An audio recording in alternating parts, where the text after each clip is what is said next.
everyone. Welcome to INJIPACHADI'S Vinodam.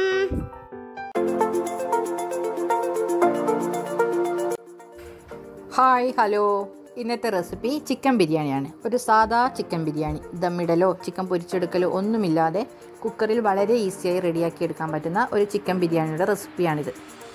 ഓരോ ചോറിലും മസാലയൊക്കെ പുരണ്ട് ഒരു സ്പെഷ്യൽ ടേസ്റ്റിൽ കിട്ടുന്ന ചിക്കൻ ബിരിയാണി എങ്ങനെ റെഡിയാക്കി എടുക്കാമെന്ന് നോക്കാം.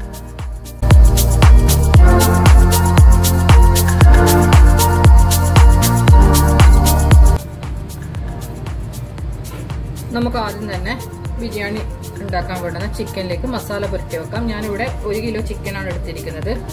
അത് നന്നായി കഴുകി വെള്ളമൊക്കെ കളഞ്ഞ് വെച്ചിരിക്കുന്നതാണ്. അതിലേക്ക് ആവശ്യത്തിന് ഉപ്പ്, ഒരു 1/4 ടീസ്പൂൺ മഞ്ഞൾ പൊടി,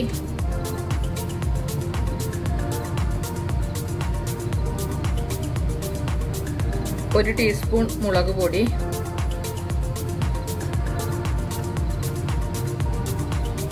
കാൽ ടീസ്പൂൺ ഗരം മസാല,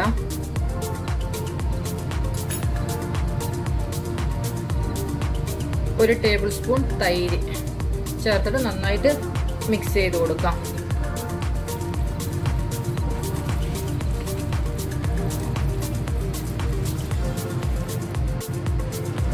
ഞാനിവിടെ ഒരു മീഡിയം പീസാണ് എടുത്തിരിക്കുന്നത്. ഞാനിതിവിടെ കുറേ സമയമൊന്നും മാറ്റി വെക്കുന്നില്ല. കഴിയുന്നതും 1-2 മണിക്കൂർ മസാല പുരട്ടി വെക്കുന്നത് നന്നായിരിക്കും. പക്ഷെ ഞാനിതിപ്പം പെട്ടെന്ന് ഉണ്ടാക്കി എടുക്കുന്നുണ്ട്. നമ്മൾ ഇതിന് വേണ്ടുന്ന വെജിറ്റബിൾസ് ഒക്കെ കട്ട് ചെയ്യുന്ന ഒരു സമയത്തേക്കേ മാറ്റി വെക്കുന്നുള്ളൂ. അപ്പോൾ നമുക്ക് ബാക്കി എന്താണെന്ന് നോക്കാം.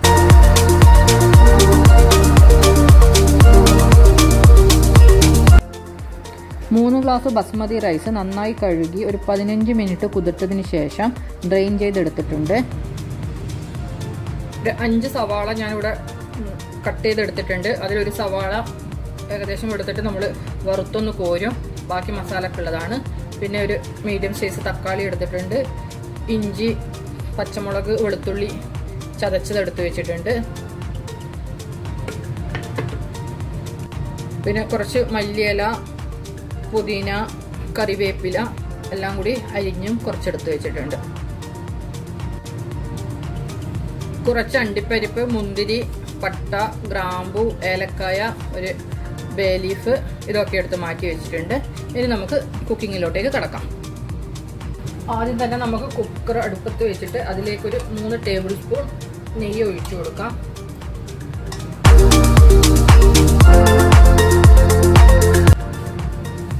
ഇനി ചൂടായ നെയ്യിലോട്ടേക്ക് കുറച്ച് അണ്ടിപ്പരിപ്പ് ഇട്ട് നമുക്കതൊന്ന് വറുത്ത് കോരാം.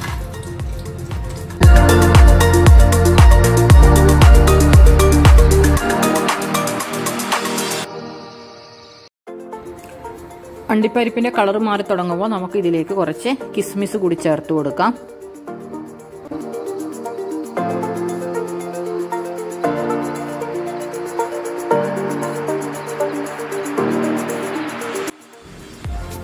അണ്ടിപ്പരിപ്പും മുന്തിരിയും ഫ്രൈ ആയി കിട്ടിയിട്ടുണ്ട്. ഇനി നമുക്കിതൊന്ന് ഇതിൽ നിന്ന് കോരി മാറ്റിയിട്ട് ഇതിൽ കുറച്ച് ഒനിയൻ ഫ്രൈ ചെയ്തെടുക്കാം.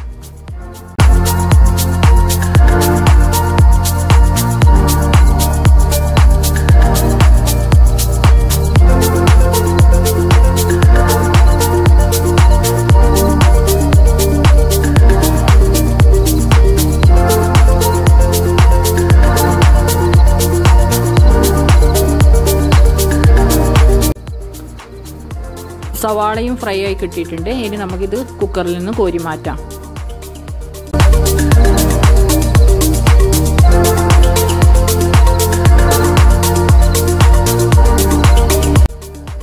സവാള പൊരിച്ചത് കോരി മാറ്റിയതിന് ശേഷം ഇനി ഇതിലേക്ക് പട്ട, ഗ്രാമ്പു, ബേ ലീഫ്, ഏലക്കായ ചേർത്ത് കൊടുക്കാം. ഗീയുടെ അളവ് കുറവാണെന്ന് തോന്നുന്നുണ്ടെങ്കിൽ 1-2 ടേബിൾ സ്പൂണ് ഗീ കൂടി ഒഴിച്ചു കൊടുക്കാം നമുക്ക്.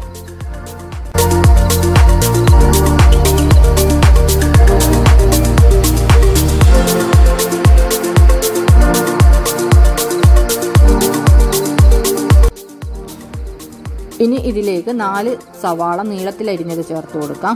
പെട്ടെന്നൊന്ന് വഴന്ന് കിട്ടാനായിട്ട് അല്പം ഉപ്പ് കൂടി ചേർത്തിട്ട് ഒന്ന് ഇളക്കിയതിന് ശേഷം ഇതൊന്ന് അടച്ചു വെക്കാം.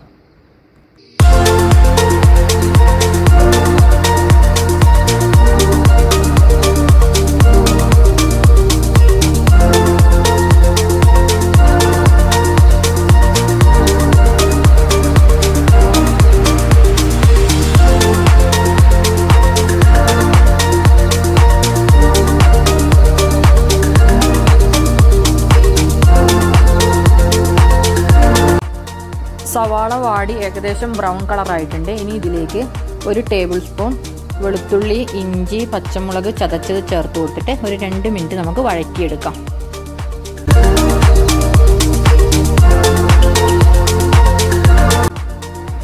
രണ്ട് മിനിറ്റ് വഴറ്റിയതിന് ശേഷം ഇനി നമുക്കിതിലേക്ക് മസാലപ്പൊടികൾ ചേർത്ത് കൊടുക്കാം. ഒരു 1/4 ടീസ്പൂൺ മഞ്ഞൾപ്പൊടി, ഒരു 1/2 ടീസ്പൂൺ മുളക് പൊടി, ഒരു 1/2 ടീസ്പൂൺ മല്ലിപ്പൊടി ഇവ ചേർത്ത് ഇതിൻ്റെ പച്ചമണം മാറുന്നത് വരെ ഒന്ന് വഴറ്റിയെടുക്കാം.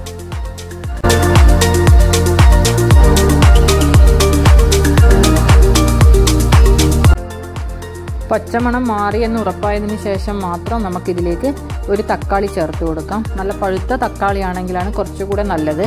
ഒരു തക്കാളി ചേർത്ത് നന്നായി ഒന്ന് വഴറ്റിയെടുക്കാം.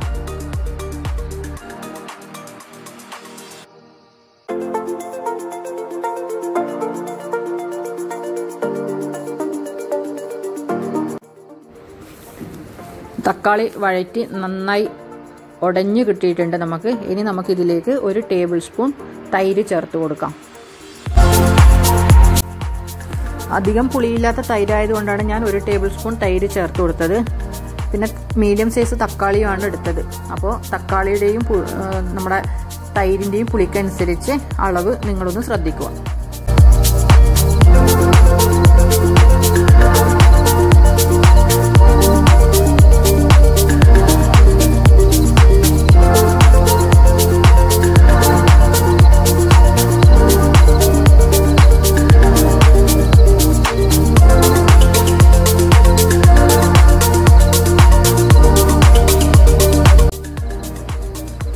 തൈര് ചേർത്ത് നന്നായി മിക്സ് ചെയ്തതിന് ശേഷം നമുക്കിനി ഇതിലേക്ക് മല്ലിയില, പുതിന, കറിവേപ്പില ചേർത്ത് കൊടുക്കാം. 1 കൈപ്പിടി അളവിലാണ് ഞാനിവിടെ ചേർത്ത് കൊടുത്തിരിക്കുന്നത്.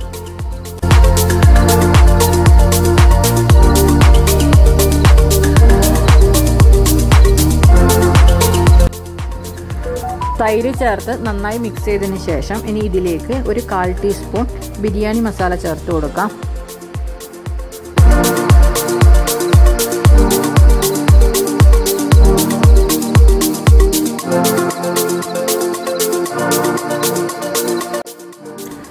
ഞാൻ ഇതിൻ്റെ കൂടെ കുറച്ച് നമ്മൾ നേരത്തെ ഫ്രൈ ചെയ്ത് വെച്ചിരിക്കുന്ന നട്ട്സും കിസ്മിസും സവാളയുണ്ടല്ലോ പൊരിച്ചെടുക്കാൻ, അതുകൂടി 1 കൈപ്പിടി ഇതിലേക്ക് ചേർത്ത് കൊടുക്കുന്നുണ്ട്.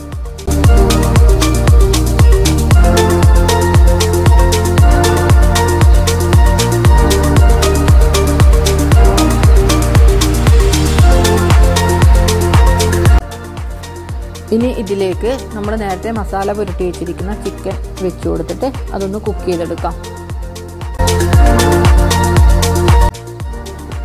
ചിക്കൻ മുഴുവൻ വെച്ച് കൊടുത്തതിന് ശേഷം ചിക്കനും മസാലയും നന്നായി മിക്സ് ചെയ്തതിന് ശേഷം ഇതൊന്ന് അടച്ചു വെച്ച് കുക്ക് ചെയ്തെടുക്കാം.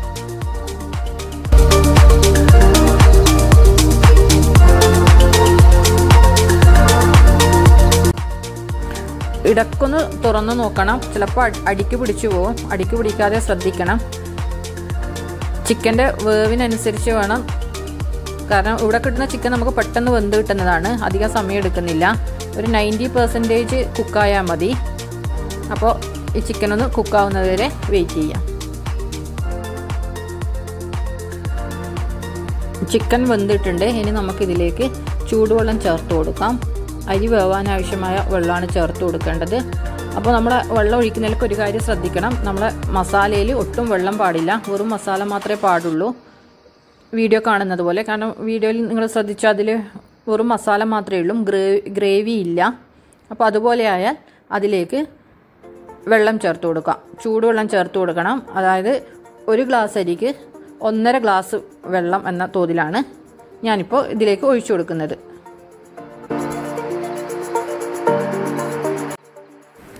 ഇനി ഇതിലേക്ക് ആവശ്യത്തിന് ഉപ്പ് ചേർത്ത് കൊടുക്കാം. അതിൻ്റെ കൂടെ ഒരു 1/2 ടീസ്പൂൺ ചെറുനാരങ്ങ നീര് കൂടി ചേർത്ത് കൊടുക്കാം. റൈസ് തമ്മിൽ ഒട്ടിപ്പിടിക്കാതിരിക്കാൻ ഇത് സഹായിക്കും.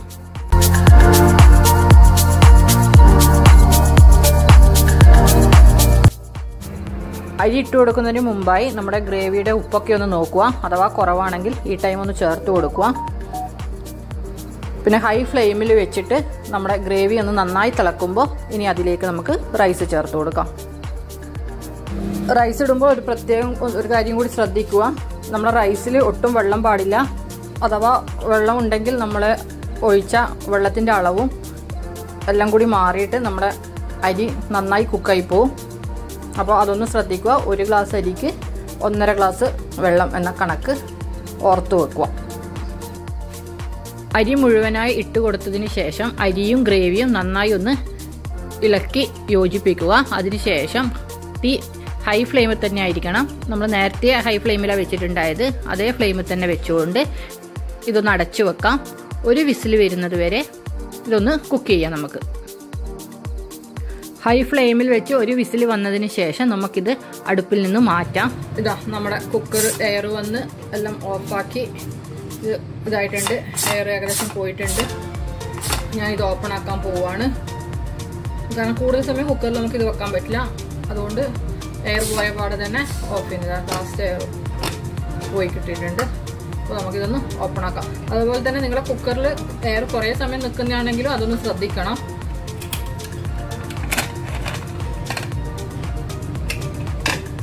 നല്ല ബിരിയാണി റെഡിയായിട്ട് കിട്ടിയിട്ടുണ്ട്. ഇതൊന്ന് നമുക്കിങ്ങനെ ഇളക്കി കൊടുക്കാം. സൈഡിൽ നിന്ന് ആക്കിയിട്ട് ഇളക്കി കൊടുത്താൽ മതി. അപ്പോൾ അടിയിലത്തെ ചോറൊക്കെ ഒന്ന് മുകളിലോട്ട് വരണ്ടെങ്കിൽ നമുക്കിതൊന്ന് വേറൊരു പാത്രത്തിലേക്ക് പെട്ടെന്ന് തന്നെ മാറ്റി കൊടുക്കാം.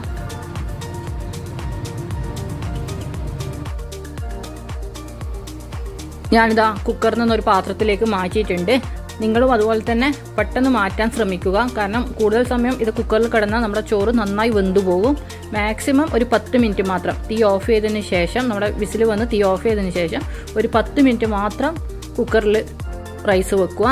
അതിനുശേഷം അതിൻ്റെ എയർ കളഞ്ഞിട്ട് എത്രയും പെട്ടെന്ന് അത് വേറൊരു പാത്രത്തിലേക്ക് മാറ്റി കൊടുക്കുക. എന്നാലാണ് നമ്മളെ റൈസ് നല്ല പെർഫെക്റ്റ് ആയിട്ട് കിട്ടുള്ളൂ. ആ കാര്യം ഒന്ന് പ്രത്യേകം ശ്രദ്ധിക്കുക.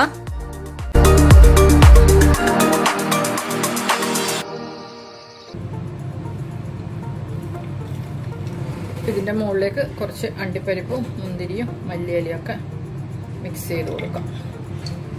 എന്നിട്ട് ഒരു ഫോർക്ക് ഉപയോഗിച്ച് അത് നമ്മൾ നേരത്തെ മറ്റേ കുക്കറിൽ നിന്ന് എടുത്തിട്ട് ഇങ്ങേക്ക് മാറ്റുമ്പോൾ അതിൻ്റെ ഇടയിലായിട്ട് കുറച്ചായിട്ട് ഇട്ട് കൊടുത്താലും മതിയായിരുന്നു. ഞാനപ്പോൾ അത് മറന്നുപോയി.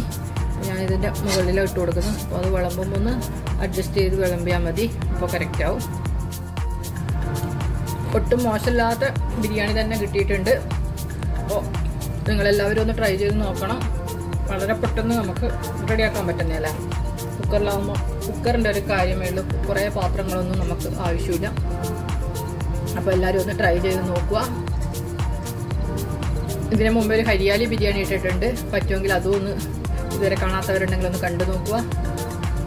ട്രൈ ചെയ്യുക, അഭിപ്രായങ്ങൾ അറിയിക്കുക. അപ്പോൾ പുതിയൊരു വീഡിയോ വരുന്നത് വരെ ബൈ.